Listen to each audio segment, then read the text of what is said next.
মানে আমরা ঠিক পথে আছি, ঠিক পথে না? আবার একটা সময় দেখলাম ডানপন্থীরা আমাদেরকে বলতো আমরা বামপন্থী, বামপন্থীরা আমাদেরকে বলতো ডানপন্থী। তাইলে আমরা ঠিকভাবে আছি মধ্যপন্থী। কারণ আমাদের এখন দেখেন আমরা বিএনপির ও না, আমরা জামাতও না।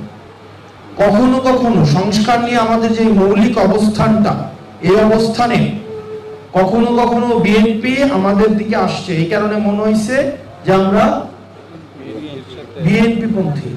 কখনো কখনো জামাত আমাদের সাথে আসছে, আমরা আমাদের অবস্থান পরিবর্তন করব। এখন আমাদের জোট, আমরা কাদেরকে আমাদের জোটে নিব এটা নির্ধারণ করবেন কারা সংস্কারের পক্ষে আছে, কারা আমাদের ইনস্টিটিউশনাল রিফরমেশন এবং কনস্টিটিউশনাল রিফরমেশনের পক্ষে আছে, কারা এই 24 পরবর্তীতে যেই জন আকাঙ্ক্ষা তৈরি হয়েছে সেটাকে যারা বাংলাদেশ গড়তে চায় আমরা তাদেরকে সাথে নিয়ে আমরা পরবর্তী বাংলাদেশ বিনির্মাণ করব। সুতরাং এই জোট নিয়ে যেই কথাবার্তা হচ্ছে এই বিষয়গুলোর আসলে বাস্তবতা নেই।